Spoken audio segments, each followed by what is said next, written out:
Equipment, exam pattern क्या होगा, exam का लेवल कैसा होगा, क्या सेक्शुअल कट ऑफ होगी, क्या हम पीओ एंड क्लर्क दोनों का फॉर्म फिल कर सकते हैं, क्या पीओ एंड क्लर्क दोनों में इंटरव्यू होगा, क्या हमें ये फॉर्म फिल करना चाहिए। So many doubts and confusion. अगर आप इस वीडियो को देखने आए हैं ये सारी जानकारी लेने के लिए तो आप बिल्कुल सही जगह आए हैं। इस वीडियो के एंड तक आपके सारे डाउट्स, सारे कन्फ्यूज़न क्लियर हो जाएंगे।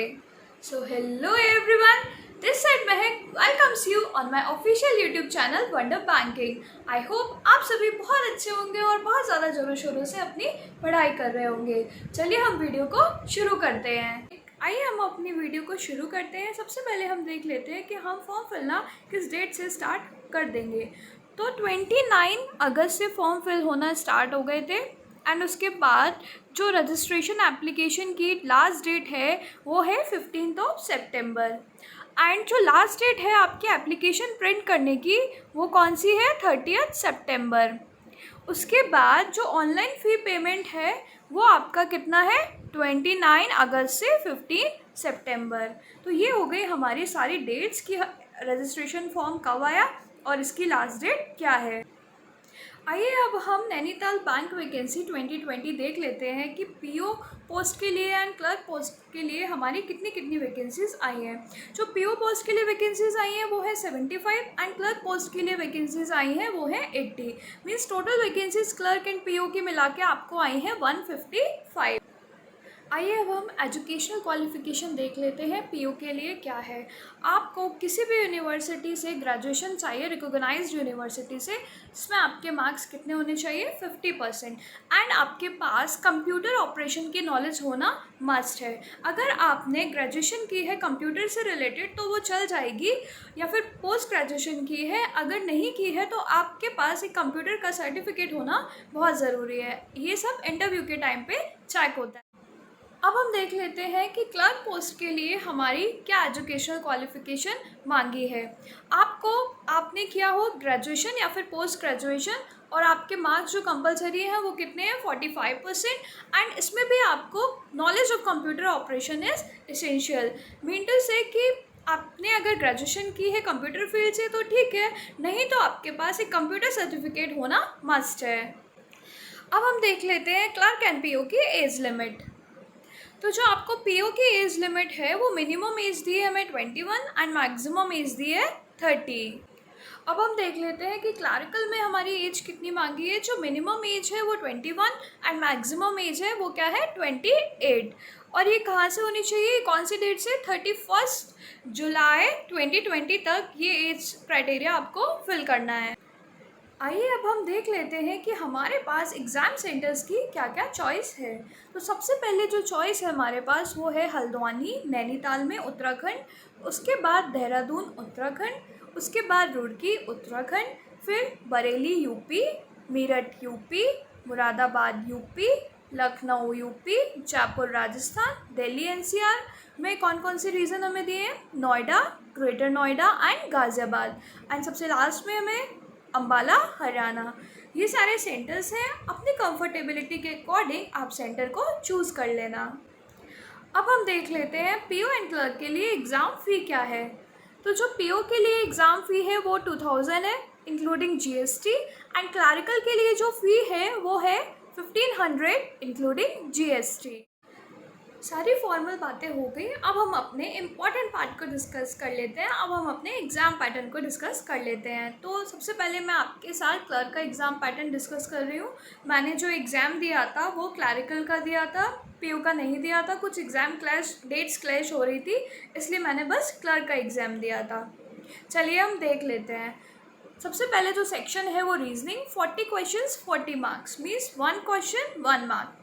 English same 40 question 40 marks, general awareness same 40 questions 40 marks, computer knowledge same 40 questions 40 marks, and quants 40 questions 40 marks। means जो हमारे total questions आएंगे वो कितने आएंगे, 200, एंड जो एग्ज़ाम होगा वो भी 200 मार्क्स का होगा।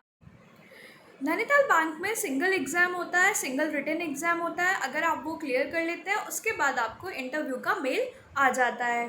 तो जो एग्ज़ाम का लेवल है क्लैरिकल का वो कैसा है? जो एग्ज़ाम का लेवल है वो काफ़ी इजी आएगा। मीन टू से आप आईबीपीएस पीओ या आईबीपीएस क्लर्क इन सब से काफ़ी इजी आएगा। मीन्स आप आरआरबी क्लर्क मेंस का लेवल ले लीजिए, उससे भी लेवल कम ही आएगा। मीन टू से कि 200 मार्क्स का अगर पेपर है तो आप इसमें 190 प्लस स्कोर कर सकते हैं अगर आपकी प्रिपरेशन अच्छी है। आपकी स्पीड अच्छी होनी चाहिए और जल्दी जल्दी आप इस पेपर को अटेम्प्ट कर। मेरे जो क्लर्क में मार्क्स आए थे वो 170 आए थे आउट ऑफ 200। मैं इंटरव्यू तक गई थी बट मेरा फाइनल सिलेक्शन नहीं हो पाया था। एंड ये मेरे मार्क्स कंप्यूटर में कम हो गए थे बिकॉज मैंने जितना भी कंप्यूटर पढ़ा था वो ग्वालियर से नोएडा जाते टाइम जो ट्रेन में जितना मैं पढ़ पाई थी बस उतना पढ़ पाई थी, क्योंकि बहुत सारे एग्जाम्स थे उस टाइम पे तो मैं कंप्यूटर की प्रिपरेशन नहीं कर पाई थी। एंड उस टाइम तक मेरा कोई भी मेंस एग्ज़ाम क्लियर नहीं हुआ था तो मैं अच्छे से कंप्यूटर को नहीं पढ़ पाई थी, प्रीलिम्स पे ज़्यादा फोकस कर रही थी। बट आप लोग प्लीज़ अगर आप चाहते हैं नैनीताल बैंक क्लर्क में सिलेक्शन लेना तो आप अभी से कंप्यूटर को पढ़ना शुरू कर दें। अब हम कंप्यूटर कहाँ से पढ़ेंगे? हम कंप्यूटर पढ़ेंगे महिंद्रा गुरु के यूट्यूब पर आपको बहुत सारे वीडियोस मिल जाएंगे। आईबीपीएस गाइड यहाँ से आपको पीडीएफ्स मिल जाएंगी। एंड अड्डा 247 इस चैनल पे यूट्यूब पे वीडियोस भी पड़े हुए हैं, बाकी आपको कंप्यूटर की पीडीएफ्स भी मिल जाएंगी। कंप्यूटर थोड़ा सा मुझे ट्रिकी लगा बाकी और सेक्शन से। बाकी reasoning, English and quants and general awareness ये इजी सेक्शन था। जनरल अवेयरनेस में कुछ स्टैटिक जीके के भी क्वेश्चंस आए थे एंड स्टैटिक बैंकिंग के भी कुछ क्वेश्चन थे। एंड मोस्टली क्वेश्चंस 30 मार्क्स का करंट अफेयर्स था, बाकी 10 मार्क्स में static banking and static GK के क्वेश्चंस थे। तो आप सभी को प्रिपेयर करके चले। आपको जीए सेक्शन में कोई भी डाउट है, कोई भी कंफ्यूजन है तो मैंने आईबीपीएस पीओ मेंस स्ट्रेटजी का पार्ट 2 बनाया है जिसमें जीए के बारे में मैंने फुल डिस्कशन किया है कि आपको जीए कैसे प्रिपेयर करनी है, स्टैटिक जीके में क्या क्या टॉपिक्स कवर करने हैं, स्टैटिक बैंकिंग आपको कहाँ से करनी है। तो आप प्लीज़ वो वीडियो जाके देख लें, इसके डिस्क्रिप्शन बॉक्स में आपको उस वीडियो की लिंक मिल जाए। अब हम अपने पीओ के एग्ज़ाम पैटर्न को डिस्कस कर लेते हैं। तो पीओ के एग्ज़ाम में टोटल आपके 4 सेक्शंस आएंगे। Reasoning 60 marks 60 questions, each question carry 1 mark. English language 40 marks 40 questions, quants 50 marks 50 questions and general awareness 50 marks 50 questions. इसमें आपको कंप्यूटर का सेक्शन नहीं आएगा, इसका भी लेवल बहुत ज़्यादा टफ नहीं होगा। एंड आपको आरआरबी क्लर्क मेंस ये लेवल मान लीजिए, इससे थोड़ा सा कम, बस इतना ही लेवल आपको देखने को मिलेगा, इससे ज़्यादा लेवल देखने को आपको नहीं मिलेगा। एंड जो लास्ट ईयर क्लैरिकल की कट ऑफ गई थी वो 159 गई थी एंड पीओ की कट ऑफ गई थी वो 120 गई थी।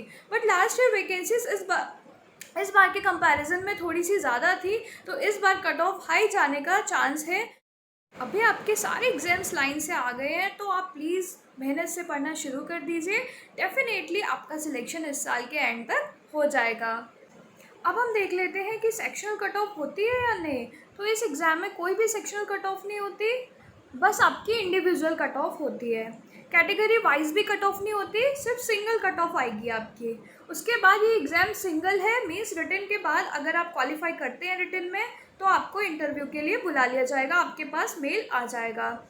एंड क्लर्क एंड पीओ दोनों में ही इंटरव्यू होता है इस एग्ज़ाम में। Interview is both in PO and clerk. And जो एग्ज़ाम का लेवल है वो आपका इजी टू मॉडरेट आएगा। क्लर्क का इजी टू मॉडरेट आएगा एंड पीओ का भी तो मॉडरेट आएगा और क्लर्क से थोड़ा सा हाई होगा, बट बहुत ज़्यादा हाई नहीं होगा। अगर आपने अभी तक पढ़ाई की है और आप जीए के सेक्शन को अच्छे से करके चलेंगे तो आपका सिलेक्शन इस बैंक में पक्का है। तो आप मेरी सारी स्ट्रेटजीज देख सकते हैं मेंस के लिए, पार्ट 1, पार्ट 2, पार्ट 3, पार्ट 4। मैंने जो लिंक है बिलो डिस्क्रिप्शन बॉक्स में दी है, वहाँ से आपके सारे डाउट, सारे कन्फ्यूजन्स क्लियर हो जाएंगे। अब मैं लास्ट ईयर के अपने क्लर्क एग्ज़ाम की कुछ डिटेल्स आपके साथ शेयर करती हूँ। तो जो लास्ट ईयर मेरा रिटन एग्ज़ाम हुआ था वो 25 अगस्त को हुआ था और इसका रिज़ल्ट आ गया था 9 सितंबर को। उसके बाद जो इंटरव्यू के लिए मुझे मेल आ गया था, मीन टू से इंटरव्यू के लिए मैं अपेयर हुई थी 2 अक्टूबर को। 2 दिन इंटरव्यू चला था, टोटल 400 कैंडिडेट्स सिलेक्ट हुए थे। 200 कैंडिडेट्स का एक दिन था एंड 200 कैंडिडेट्स का नेक्स्ट डे था। उसके बाद जो फाइनल सिलेक्शन के लिए मेल आया स्टूडेंट्स को वो आया 15 अक्टूबर को। एंड जो ज्वाइनिंग डेट आ गई थी वो थी 1 नवंबर से उनको ज्वाइन करना था। और इस बैंक की सारी प्रोसेस 3 महीने के अंदर कंप्लीट हो जाती है। आप देखिए कि 25 अगस्त से इसकी प्रोसेस स्टार्ट हो गई एंड 1 नवंबर को हमारी ज्वाइनिंग भी हो गई। मीन्स सब कुछ बहुत जल्दी जल्दी हो जाता है। तो अगर आप सच में चाहते हैं नैनीताल बैंक क्लर्क या पीओ बनना तो अभी से अपनी तैयारी शुरू कर दें। ये फटाफट सब कुछ करा देते हैं, तो प्लीज़ अभी से पढ़ाई करना शुरू कर दीजिए। और हम एग्ज़ाम को अक्टूबर 3rd वीक या 4th वीक में एक्सपेक्ट कर सकते हैं। अब मैं कुछ डाउट्स और क्लियर करती हूँ। अगर हमें नैनीताल बैंक क्लर्क या पीओ के लिए मॉक टेस्ट की प्रैक्टिस करनी है तो हम कहाँ से करेंगे? आपको अड्डा 247 पे क्लर्क एंड पीओ दोनों के टेस्ट मिल जाएंगे, वहाँ से आप प्रैक्टिस कर सकते हैं। अगर अभी नहीं आए हैं तो आने वाले कुछ टाइम में अड्डा 247 पे आपके क्लर्क एंड पीओ दोनों के टेस्ट आपको मिल जाएंगे। उसके बाद एक डाउट और, अगर हमारा नैनीताल बैंक में सिलेक्शन होता है तो हमें पोस्टिंग कहाँ मिलेगी? तो आपको पोस्टिंग 5 जगह मिल सकती है। उत्तराखंड या फिर यूपी या फिर दिल्ली या फिर हरियाणा या फिर राजस्थान। इन 5 जगह ये बैंक है और इन 5 जगह में आपको कहीं भी पोस्टिंग मिल सकती है। अगर आप ये सोच रहे हैं कि क्या आपको ये एग्ज़ाम फिल करना चाहिए या नहीं, तो आप ये एग्ज़ाम्स को ज़रूर फिल करिए, क्योंकि एग्ज़ाम प्रेशर बार बार फील करने से हमारी एक अलग लेवल की प्रिपरेशन हो जाती है। मेरा सेल्फ एक्सपीरियंस है, मैं बैंकिंग एंड इंश्योरेंस से रिलेटेड कोई भी फॉर्म नहीं स्किप करती थी, सारे फॉर्म्स को फिल करती थी एंड उससे मेरी प्रिपरेशन का लेवल एक अलग लेवल पे चला गया। सो प्लीज़ सारे फॉर्म्स को फिल करें, कोई भी फॉर्म स्किप ना। अब मैं आप लोगों के साथ अपना इंटरव्यू का कॉल लेटर शेयर कर रही हूँ। स्कोर कार्ड की तो फ़ोटो मेरी मिस हो गई, बट इंटरव्यू का कॉल लेटर मेरे मेल में पड़ा था, इसलिए मैं आपके साथ ये शेयर कर रही हूँ। ये देखिए, ये मेरा नाम लिखा है महक राठी एंड ये मेरा रोल नंबर लिखा है नैनीताल बैंक क्लर्क के लिए। एंड जो इंटरव्यू हुआ था मेरा वो जो रिटन था वो 25 अगस्त को था एंड जो मेरा इंटरव्यू था वो 1 अक्टूबर को था। मीन्स 1 और 2 2 दिन इंटरव्यू चला था, मेरा इंटरव्यू था वो 1 को था। और ये इन्होंने बताया है कि आपको कौन कौन से डॉक्यूमेंट्स लेकर आने हैं। तो हमें क्या क्या लेकर आना है, 10th एंड 12th की मार्कशीट एंड पासिंग सर्टिफिकेट। उसके बाद हमें क्या लेके जाना था, एजुकेशनल क्वालिफ़िकेशन के लिए हमें डिग्री चाहिए थी एंड सारी मार्कशीट चाहिए थी। और हमें कंप्यूटर ऑपरेशन का कोई सर्टिफिकेट चाहिए था कंप्यूटर के लिए। और अगर कास्ट सर्टिफिकेट चाहिए था in case of SC/ST candidates. उसके बाद 2 recent passport size photographs which should be similar to the photo submitted for appearing for online written exam। जो अपने ऑनलाइन रिटन एग्ज़ाम में अपेयर होने के लिए फ़ोटो लगाई है वो 2 पासपोर्ट साइज़ आपको फ़ोटो चाहिए थी। उसके बाद print out of call letter issued by a bank for interview. ये सारे डॉक्यूमेंट्स हमें चाहिए थे। जब मैं इंटरव्यू में गई थी तो मेरा डॉक्यूमेंट वेरिफिकेशन हुआ था, तो मुझे ये सारे डॉक्यूमेंट्स की नीड थी। ये नैनीताल बैंक क्लर्क का जो इंटरव्यू था वो मेरा लाइफ का फर्स्ट इंटरव्यू था, तो मुझे बहुत ज़्यादा नर्वसनेस एंड बहुत ज़्यादा एक्साइटमेंट थी। घर में भी सब बहुत खुश हो गए थे एंड आपके साथ भी ऐसा ही होगा। और बट मेरा फाइनल सिलेक्शन नहीं हो पाया था। मेरे मार्क्स 170 आए थे, शायद कुछ ज़्यादा क्लैरिकल में मुझे ज़्यादा मार्क्स लाने थे तो मेरा फाइनल सिलेक्शन हो पाता। बट अगर आपको सिलेक्शन चाहिए तो अभी से पढ़ना शुरू कर दीजिए एंड जब आपका रिटन हो जाएगा तो मैं इंटरव्यू की स्ट्रेटजी लेकर आऊँगी कि आपको इंटरव्यू के लिए घर पे ही रह के कैसे प्रिपरेशन करनी है। हम इस रिक्रूटमेंट के सबसे इंटरेस्टिंग पार्ट को डिस्कस कर लेते हैं। चलिए, तो ये जो पीओ की सैलरी है वो आपकी कितनी होगी, 42,020 rupees plus special allowance at the rate 7.75% और basic pay and dearness allowance.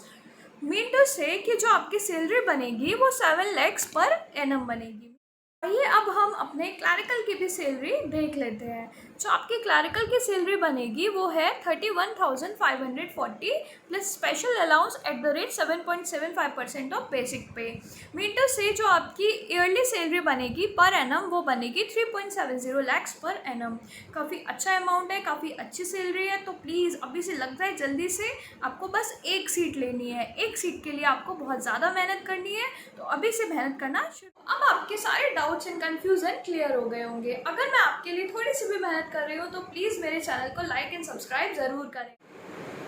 अगर आप अभी से Nainital bank clerk and PO की प्रिपरेशन करना स्टार्ट कर देना चाहते हैं एंड आईबीपीएस क्लर्क का भी नोटिफिकेशन आज आउट हो गया है, तो आप मेरे पार्ट 1, पार्ट 2, पार्ट 3, पार्ट 4 को ज़रूर देखें। वहाँ आपको कंप्लीट स्ट्रेटेजी मिल जाएगी मेंस एग्जाम को क्लियर करने की। आगे आने वाली वीडियोस में मैं प्रीलिम्स एंड बिगिनर्स के लिए भी वीडियो लेकर आऊँगी and RRB PO exam, IBPS clerk exam, IBPS PO exam में आपको प्रीलिम्स का पेपर कैसे सॉल्व करना है, ये सारी स्ट्रेटेजीज मैं लेकर आऊँगी और अपना डेली रूटीन भी आपके साथ शेयर करूँगी। अगर आपको ये वीडियो पसंद आया तो प्लीज़ इसे लाइक, सब्सक्राइब एंड शेयर करना बिल्कुल ना भूलें। मुझसे कनेक्ट होने के लिए आप मेरे Telegram channel wonder banking, Facebook page wonder banking and Gmail पर भी ऐड हो सकते हैं। अगर आपको किसी और टॉपिक पे वीडियो चाहिए हो तो मुझे बिलो कमेंट सेक्शन में ज़रूर बताएं एंड बेल नोटिफिकेशन पर क्लिक करना बिल्कुल ना भूलें, जिससे कि आपको मेरे आने वाले सारे वीडियो की अपडेट मिलती रहेगी। और इंटरव्यू का जब आपका टाइम आएगा तो मैं आपके साथ इंटरव्यू स्ट्रेटजी डिस्कस करूंगी एंड आपको हेल्प करूंगी आपके इंटरव्यू प्रिपरेशन में। Okay, thank you.